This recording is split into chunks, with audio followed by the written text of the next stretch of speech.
video is going to be on anybody who's considering buying the Bipod from Apex Gun Parts for the Cetme C, B, or L model. Needs to be aware of a few things. So first of all, I did purchase this from Apex, and it is for the models B, C, and L. Comes with a pouch and adjustable legs.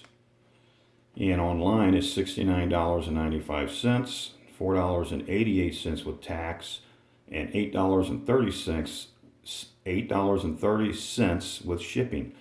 What a grand total of $83.13.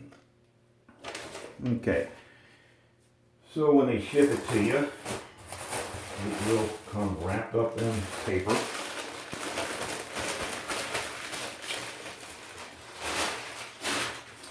Alright, so it does come in a green canvas pouch that you can put on your belt.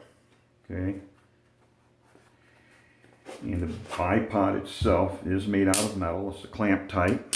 It's got a spring in it. It clamps on the barrel of your rifle. It does have some rust on it. A little bit of rust up here. Some rust on the leg. Rust there. Patches of rust here and here. No big deal. Can be oiled. Lightly sanded. Legs are extendable. Okay. Now, I did notice that on this particular leg, that pin is not coming out to keep the leg from going in, so I might have to put some oil on there and see if we can get that to work properly. Here's the other side. It works the way it's designed to work. Push the pin in and the leg goes in. Got to be careful. I did this once and that thing pinched my skin, so watch it. Okay, now the problem that I have with this at this point is this thing's made out of metal, and there's two ridges on the inside of this on both, and they're metal as well. I guess that's for gripping. Problem with it is you're putting metal on metal, all right? So I wasn't paying attention to that when I first put it on this barrel, and you probably know what the results were. All right, so also, and you can't put it on, where are we at here? You can't put it on with the bayonet. You know, that would be just for display purposes for me anyway. I'm not going to shoot it with the bayonet on there, but it's not going to go on there. The bayonet's in the way, so the bayonet's got to come off.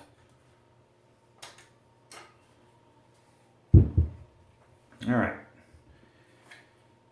Here is the issue. It will not fit on this barrel anywhere in here because it's too big. Try not to scratch it again. It just slides, okay? Can't get it on here. It's not going to work on this. All right, but it will fit on the flash hider. But the problem is, as you can see, I put this on. It scratched it, the paint, and it put some grooves in there. I actually can stick my finger in there, fingernail. And the same thing on the other side. So you got to take that into consideration if you decide to purchase this bipod. Now, I'm going to try to figure out what I can put inside of there that's not going to scratch the barrel and see if it'll work.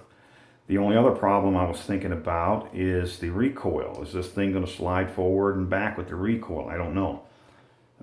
Haven't got there yet with that, so take that in consideration as well. Okay, so what I'm talking about, there's one more thing I want to add to this, and that's going to be a scope. So I'm going to have to get a scope mount for it. And I've been researching the mounts, and evidently people are having problems with the mounts walking or moving up and down the rifle from the recoil. No matter if you tighten the screws down really tight or if you put Loctite on them, they all seem to move and they're not on zero anymore. So I did find one that's called the MFI Cetme 6-20-inch low profile scope mount. Okay. Number one on the video is if you have a stop block, which goes right here, it won't work. I'm thinking maybe that's what that hole's for. Maybe this had one on there one time. This doesn't have it anymore, so I'm assuming it'll work. The other thing you need to know about it is it's designed where there's a little window cut out so that it'll fit over the rear sight. Okay, so the rear sight's what's actually going to prevent it from sliding back and forth. Now there's a gentleman on YouTube that bought one, and he shows where he put it on his rifle. He hasn't tightened it down, but he does show where there's a little slop, and it does move back and forth a little bit. Once he tightens it down, you know, to me, if it moves to begin with, it's probably going to move. So you're going to have to figure out some kind of shim or something to put in here to prevent that.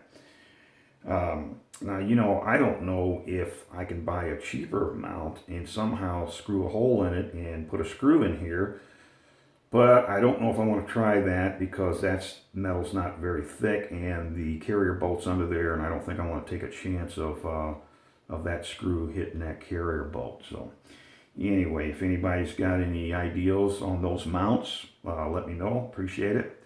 Thanks and have a good day, guys.